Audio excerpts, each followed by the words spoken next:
대전 국가정보자원관리원 화재로 정부 전산 시스템 647개가 가동 중단됐습니다. 사실상 국가 행정이 마비된 것입니다. 언제 복구가 끝날지 계약할 수 없는 상태여서 당분간 국민 불편이 클 전망입니다. 우선 제대로 된 전산망 이중화 장치가 있었다면 전산실 한 개가 불이 났다고 국가 전산망이 마비되는 일은 없었을 것입니다. 한쪽에서 사고가 나면 다른 쪽이 곧바로 가동할 수 있도록 대비해 놓아야 하는데 그렇지 못했습니다. 2022년 카카오톡이 화재로 마비됐을 때 전 국민이 큰 피해를 입은 적이 있습니다. 국가 전산망은 카카오톡과 비교할 수 없을 정도로 중요합니다. 당시 카카오톡에 보안책을 마련하라고 지시해놓고 정작 정부는 2년여간 손 놓고 있었던 셈입니다. 복구가 오래 걸린다는 건 국가안보 측면에서도 치명적인 약점을 드러낸 것입니다. 컴퓨팅 서버, 네트워크만 아니라 냉각장치, 화재 방지 장치 같은 부대 장치까지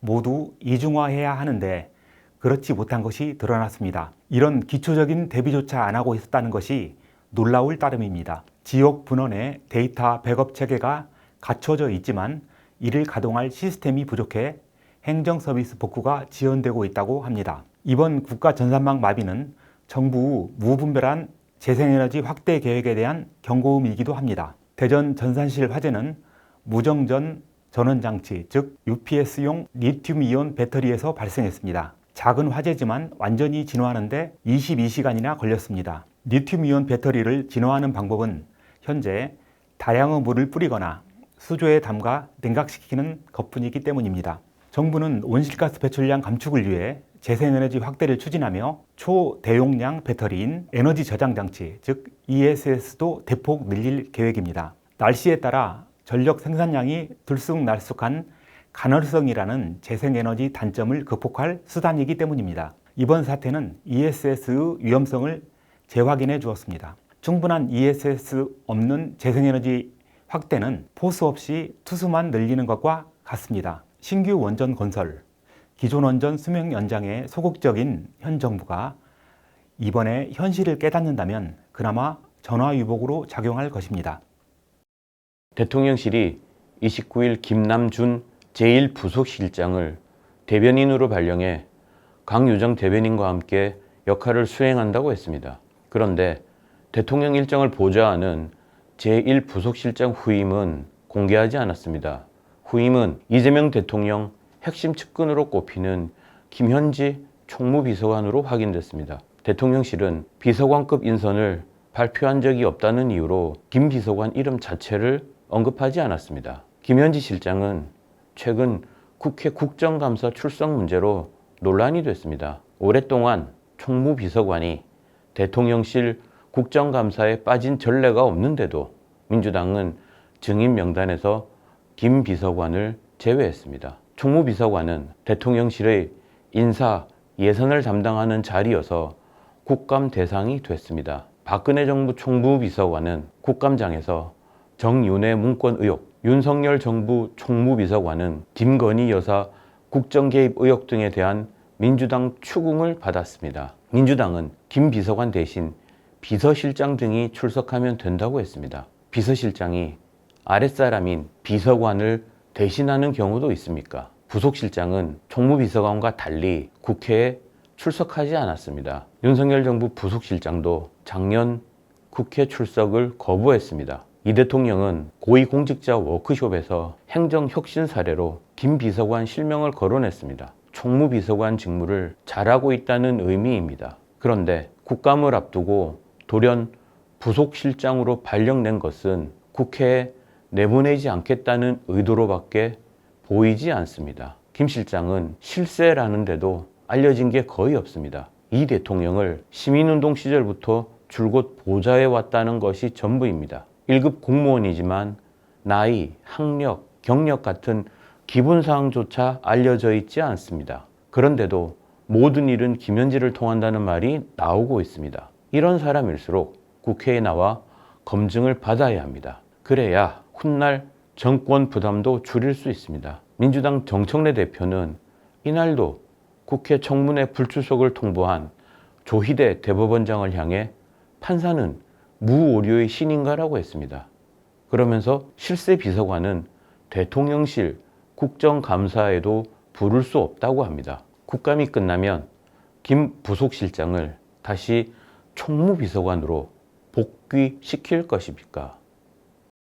정부가 13조 원의 재정을 투입한 민생회복 소비 쿠폰이 소비 회복에 별 도움이 되지 않았다는 결과가 나왔습니다. 통계청 산업활동 동향에 따르면 소매 판매가 지난 7월에는 전월 대비 2.7% 깜짝 증가했다가 8월에는 오히려 2.4% 감소했습니다. 1년 반 만에 가장 큰 감소폭입니다. 7월은 1인당 15만 원에서 45만 원의 1차 소비 쿠폰이 지급된 시기입니다. 소비 쿠폰 효과로 7월 늘었던 소비가 다시 원점으로 돌아온 것입니다. 8월에 의류, 신발 등 준내구재 소비는 1% 늘었지만 화장품과 음식료품 등 비내구재와 가전제품 등 내구재 소비는 각각 3.9%, 1.6% 줄었습니다. 설비 투자와 산업생산 지표도 감소하거나 제자리 걸음을 했습니다. 7월 소비가 늘었을 때 기획재정부는 소비 쿠폰 등 정책 효과 등으로 경기 회복에 긍정적 신호가 강화되는 모습이라며 소비가 살아날 조짐을 보이고 있다고 진단했지만 한 달 만에 소비 쿠폰은 어차피 쓸 돈을 미리 당겨 쓰는 효과밖에 없기 때문에 내수 진작이라는 목표를 달성하기 힘들 것이라는 전문가들의 우려가 현실이 됐습니다. 효과가 불분명한 소비 쿠폰에 쓴 돈은 이번 정부 전산망 먹통 사태와 극명하게 대비됩니다. 대전 국가정보자원관리원 화재로 정부 전산 시스템 647개가 가동 중단됐지만 닷새가 지나도록 시스템 복구율이 10%대에 머물고 있습니다. 국민들은 심각한 불편을 겪고 우체국 쇼핑몰 마비로 추석 대목을 기대했던 소상공인들은 좌절하고 있습니다. 한쪽 전산실에 사고가 나면 다른 쪽이 즉시 작동하는 시스템 이중화 장치만 제대로 갖춰져 있었다면 이번 사태는 벌어지지 않았습니다. 행정안전부는 전체 시스템 이중화에 필요한 예산이 약 1조 원 규모라고 밝혔습니다. 소비 쿠폰에 쏟아부은 돈의 10분의 1도 안 되는 예산만 투자했더라면 국가 전산망 마비라는 후진국형 재난은 막을 수 있었던 것입니다. 이 사태는 우리 정치권이 표를 얻기 위한 표퓰리즘 정책에는 국민 세금을 마치 제 돈인 양 펑펑 쓰면서도 국가의 근간을 지키는 핵심 인프라 투자에는 인색하다는 사실을 여실히 보여주고 있습니다. 진정한 민생 지원은 일회성 현금 살포가 아니라 안정적이고 신뢰할 수 있는 국가 시스템을 구축해 국민의 피해를 막는 것부터 시작해야 합니다. 국가 전산망에 1조 원을 투자했더라면 좌절하는 소상공인들은 없었을 것입니다. 이게 진짜 민생입니다. 국민의힘 진종호 의원은 민주당 소속 서울시 의원이 특정 종교단체 신도 3,000명을 민주당에 입당시켜 내년 6월 지방선거 경선에서 김민석 국무총리를 당선시키려 했다고 주장했습니다.